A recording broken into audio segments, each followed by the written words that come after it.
ये ऑब्जेक्शन नहीं करेगा। आप लोग को पहला चैप्टर पढ़ा रहे हैं वास्तविक संख्याएं, जिसको हम कहते हैं रियल नंबर, है ना।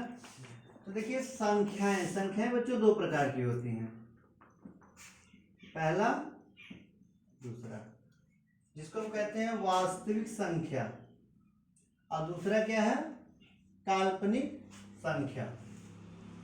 ठीक है, अब देखिए काल्पनिक संख्या हमको इंटर में पढ़ना है, तो इंटर का चौथा या पांचवा चैप्टर है काल्पनिक संख्या, इसलिए इसको यहाँ नहीं पढ़ना है। ठीक है, हम लोग को पढ़ना क्या है, वास्तविक संख्या।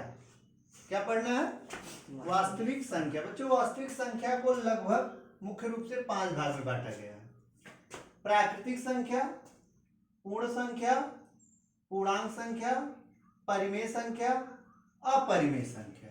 ठीक है, तो ये तो 5 भेद हुआ। प्रत्येक को हम ये जानते हैं कि प्राकृतिक संख्या आखिर होता क्या है, जिसे हम एक तरीके से कहते हैं प्रकृति की जो देन है उसे हम क्या कहते हैं, प्राकृतिक संख्या कहते हैं। एक तरीके से प्राकृतिक संख्या ये है आपका 1 से 9 तक की संख्याओं को प्राकृतिक संख्या कहते हैं, जिसको हम इंग्लिश में नेचुरल नंबर कहते हैं, कैपिटल एन से प्रकट करते हैं। ठीक है, अब तो यही आपकी प्राकृतिक संख्या सिंपल सी चीज है कि 1 से 9 तक की संख्याओं को प्राकृतिक संख्या कहते हैं। ठीक है, अब देखिए आते हैं दूसरी चीज, पूर्ण संख्या। अच्छा बच्चों, प्राकृतिक संख्या और पूर्ण संख्या में अंतर क्या है, इसकी जरूरत क्यों पड़ी। जैसे किसी चीज की अगर हमको जरूरत पड़ती तब हम उसको पाने की कोशिश करते हैं, अगर उसकी जरूरत हमारे जीवन में है तभी उसको हम पाने की कोशिश करते हैं। जैसे धन की हमको जरूरत है तो हम पढ़ते हैं लिखते हैं, किस लिए, कि हम नौकरी करेंगे, धन कमाएंगे, धन अर्जित करेंगे, पैसा कमाएंगे, तो पैसे की हमको जरूरत है इसीलिए ना। जिस चीज की हमको जरूरत नहीं है उसका हम उपयोग करते हैं, जिसका उपयोग हमारे जीवन में नहीं है या जिसका उपयोग हमारे लिए महत्वपूर्ण नहीं है उसके लिए हम बहुत मेहनत नहीं करते, चलो छोड़ो जाने दो, इससे क्या होने वाला है ना। तो यहाँ क्या है, 1 से 9 तक की संख्याओं से सारी संख्या लिखना संभव नहीं। आप बताइए लिखना संभव, 10 हम लिख पाएंगे नहीं, 11 हम लिख लेंगे, 20 लिख पाएंगे, 30 लिख पाएंगे, नहीं लिख पाएंगे। तो संख्या एक तरीके से क्या है, ये अधूरी है। प्राकृतिक संख्या जो है ये क्या है, अधूरी है। अब इसको जब हम पूर्ण संख्या में लाते हैं, पूर्ण संख्या की काउंटिंग करते हैं, तो पूर्ण में 0 की खोज की गई, आर्यभट्ट ने किया, सबको पता है। तो जब 0 इसके साथ जोड़ दिया गया तो ये बन गया पूर्ण संख्या। अब अपने आप में क्या होगी, पूर्ण संख्या। पूर्ण का मतलब अब इसके द्वारा कोई भी संख्या लिखना संभव है। तो इसको कहते हैं बच्चों 0 प्लस n, शॉर्ट फॉर्म में 0 प्लस n हम लिखते हैं। क्यों 0 प्लस n लिख सकते हैं, इसका मतलब यह है कि 0 plus natural number, 0 plus natural number. जैसे अब यहाँ क्या हो जाएगा, 0 1 2 3 4 5 6 7 8 9, ये चीजें समझ में आ रही है। तो ये हो गया, ये हो गई आपकी पूर्ण संख्या। अब ये अपने आप में क्या हो गई, पूर्ण हो गई। अब इसके द्वारा देखिए हम कोई भी 0 से 9 तक की संख्याओं से कोई भी संख्या ऐसी है जिसको हम ना लिख सके। संसार की कोई संख्या नहीं है जिसको हम ना लिख सके, ठीक ना। अब आते हैं हम पूर्णांक संख्या पे। पूर्णांक संख्या क्या होती है, जहां पर ऋण और धन दोनों एक साथ काउंट होते हो, वो क्या होती है, पूर्णांक संख्या होती है।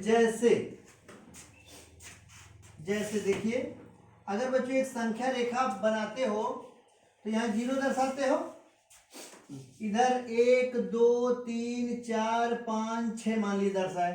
इधर क्या दर्शाते हो, ऋण का 1, ऋण का 2, ऋण का 3, ऋण का 4, ऋण का 5, ऋण का 6, ऐसे बनाते हो ना। ये कमाल है। तो ये पूरी संख्याएं क्या है, पूर्णांक संख्या है। इधर भी इनफाइनाइट तक होगा, इधर भी इनफाइनाइट तक होगा, यानी कि ये संख्याएं खत्म नहीं होंगी, लेकिन हमारा जीवन खत्म हो जाएगा गिनते गिनते। ये संख्याएं कभी खत्म नहीं होंगी, ठीक ना। तो ये संख्याएं क्या कहलाती हैं, पूर्णांक संख्या कहलाती है। तो देखिए प्राकृतिक, पूर्ण, पूर्णांक, तीनों में अंतर पता चला। प्राकृतिक संख्या मतलब नेचुरल नंबर, जो 1 से 9 तक की संख्याएं होती है, सिंपल सा, वो प्राकृतिक संख्या होती है। 0 प्लस n अर्थात 0 प्लस नेचुरल नंबर, ये क्या होती हैं? पूर्ण संख्या होती हैं, 0 से 9 तक। इसीलिए कभी कभी क्वेश्चन में पूछा जाता है आपसे 0 एक पूर्ण संख्या है? यस, 0 एक पूर्ण संख्या है, ठीक है। और पूर्णांक संख्या ऋण और धन दोनों एक साथ जब काउंट होता है तो क्या होती है? पूर्णांक संख्या। वो भिन्न में भी हो सकती है, इस तरीके से भी हो सकती है, ठीक है। अब आते हैं परिमेय। बच्चों इन दोनों में देखिए, परिमेय और अपरिमेय दो चीज हम पढ़ते हैं, लेकिन बच्चों आधे से अधिक लोग आपको ये बता देते हैं परिमेय जहाँ पी बाई क्यू के रूप में प्रकट कर सके वो परिमेय होता है, जिसे पी बाई क्यू के रूप में नहीं प्रकट कर सकते वो अपरिमेय होता है। तो आखिर हम पता कैसे करेंगे कि किसको प्रकट कर सकते हैं और किसको नहीं कर सकते हैं? ये लिखा हुआ थोड़ा अच्छे से आप लोग समझिएगा।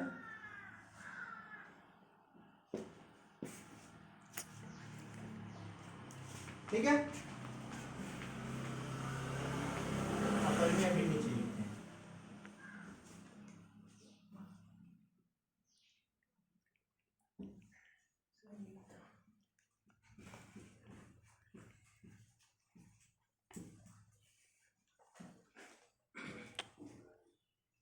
अपरिमेय संख्या, ठीक। देखिए परिमेय के लिए जानते हैं, परिमेय की परिभाषा होती है बच्चों जिसे हम p बाई क्यू के रूप में व्यक्त कर सकते हैं, जिसे हम p बाई क्यू के रूप में व्यक्त कर सकते हैं, जहां ये अंश होता है और ये क्या है? हर। एक तरीके से सरल शब्दों में हम ये भी कह सकते हैं जहां अंश बटे हर के रूप में लिख सकते हैं, है ना, लिखा हो। लेकिन यहाँ शर्त होती बच्चों, यहाँ 2-3 शर्तें होती, जब तीनों शर्तें लागू होती तब वो परिमेय संख्या होती है, अन्यथा परिमेय संख्या नहीं है। जैसे अब ये p बाई क्यू है, जहाँ p बाई क्यू के रूप में जिसे लिख सकते हो परिमेय संख्या है। और इसमें एक चीज और होता है, देखिए जहाँ q इक्वल नॉट क्या हो? शून्य। जहाँ q का मान शून्य के बराबर नहीं होना चाहिए। फिर एक चीज यहाँ होती है, तथा p और q क्या है? पूर्णांक हो। तो ये तो बच्चों इसमें ये कोई शर्त नहीं, क्योंकि कोई भी भिन्न रहेगी तो पूर्णांक रहेगा ही, है ना, ये कोई शर्त नहीं। लेकिन ये कहा जाता है p और q एक पूर्णांक होगा। अब एक शर्त यहाँ सबसे इंपॉर्टेंट होती, जहां p और q का HCF, जहां p और q का HCF क्या होना चाहिए? एक होना चाहिए। जहां p और q का HCF क्या होना चाहिए? एक होना चाहिए। इतनी शर्त जब लागू होती है तब वो परिमेय संख्या होती है। बात समझ रहे हो? इतनी शर्तें जहां लागू होती है तब वो परिमेय संख्या होती है, अन्यथा वो परिमेय संख्या नहीं। और सबसे इंपॉर्टेंट इसका ये नीचे वाला फैक्ट है, जहां p और q का HCF एक होना चाहिए। p बाई क्यू के रूप में लिखी हो अंश बटे हर के रूप में, q इक्वल नॉट शून्य हो। ये फैक्ट बहुत इंपॉर्टेंट नहीं है, क्योंकि ये फैक्ट आपका ऑलरेडी जो भिन्न लिखोगे तो पूर्णांक होगा ही। लेकिन ये फैक्ट q इक्वल नॉट शून्य के और p और q का HCF हमेशा क्या होना चाहिए? एक। इसी पे कभी कभी आपको मिलता है 2/4 और 1/2, है ना। ये परिमेय है बच्चों, बट ये परिमेय नहीं है। क्यों? क्योंकि इन दोनों का HCF क्या? 2 है, और HCF क्या होना चाहिए? 1 होना चाहिए, ठीक ना। HCF 1 होना चाहिए। तो ये होती है बच्चों परिमेय संख्या की परिभाषा, ठीक। इतनी बात सबके समझ में आई? प्राकृतिक संख्या, पूर्ण संख्या, पूर्णांक संख्या, परिमेय संख्या। अब आते हैं अपरिमेय पे, अब आते हैं अपरिमेय संख्या पे, है ना। अपरिमेय संख्या क्या होता है? आते हैं देखते हैं क्या होता है अपरिमेय संख्या। बच्चों परिमेय अपरिमेय में बस एक अंतर लोग बता देते हैं, कुछ लोग, सारे लोगों की बात नहीं मैं कह रहा हूं, सीधा सा बता देते हैं जिसे हम परिमेय, जिसे p बाई क्यू के रूप में ना लिख सके वो अपरिमेय होता है। कि किसको हम नहीं लिख सकते? क्योंकि एक नियम होता है, एक आपका फैक्ट है, क्या होता है, सभी पूर्णांक परिमेय संख्या होते हैं, बट सभी परिमेय संख्याएं पूर्णांक नहीं होती हैं। यह है एक फैक्ट ना। तो जब जितने पूर्णांक हैं वो सभी परिमेय संख्या होते हैं, क्योंकि सबके बटे एक हम कर सकते हैं, है ना, सबके बटे एक हम कर सकते हैं। तो सभी पूर्णांक परिमेय संख्या होते हैं, बट सभी परिमेय संख्या पूर्णांक नहीं, कुछ परिमेय संख्याएं पूर्णांक होती हैं, सभी नहीं होती। तो अब इसमें ऐसी कौन सी संख्या जिसे हम p बाई क्यू के रूप में नहीं लिख सकते, जबकि यहाँ कह रहा है कि सभी पूर्णांक परिमेय संख्या होते हैं, कोई भी पूर्णांक हो परिमेय होगा। तो आखिर कौन सी ऐसी संख्या जिसको हम परिमेय के रूप p बाई क्यू के रूप में नहीं लिख सकते हैं, इसके बारे में जानना है। देखिए, जिसे हम आप तो परिभाषा यही लिखोगे, जिसे हम p बाई क्यू के रूप में नहीं लिखते हो वो क्या है, अपरिमेय संख्या। जैसे इसका कड़ी के अंदर कोई भी अभाज्य, कड़ी के अंदर कोई भी अभाज्य संख्या है तो वो क्या है, अपरिमेय संख्या है। कड़ी के अंदर अगर कोई भी अभाज्य संख्या है तो वो अपरिमेय संख्या है।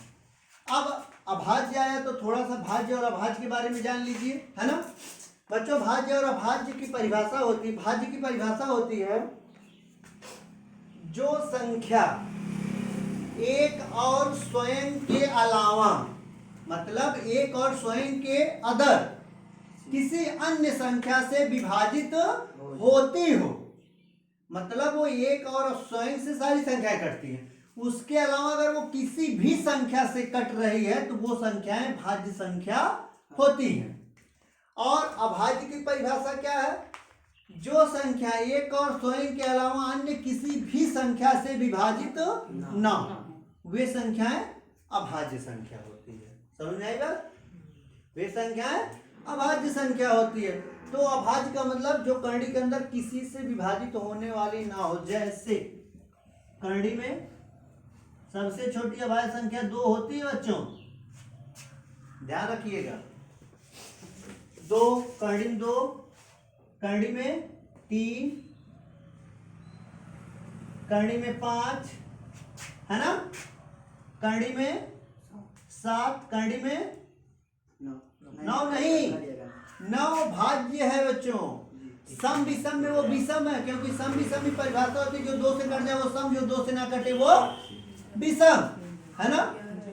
लेकिन भाज्य भाज्य में उसकी गणना भाज्य में होती है, भाज्य में नहीं होती। 11 ये सब क्या है, अपरिमेय है। ये सब क्या है, अपरिमेय संख्याएं हैं। ये सब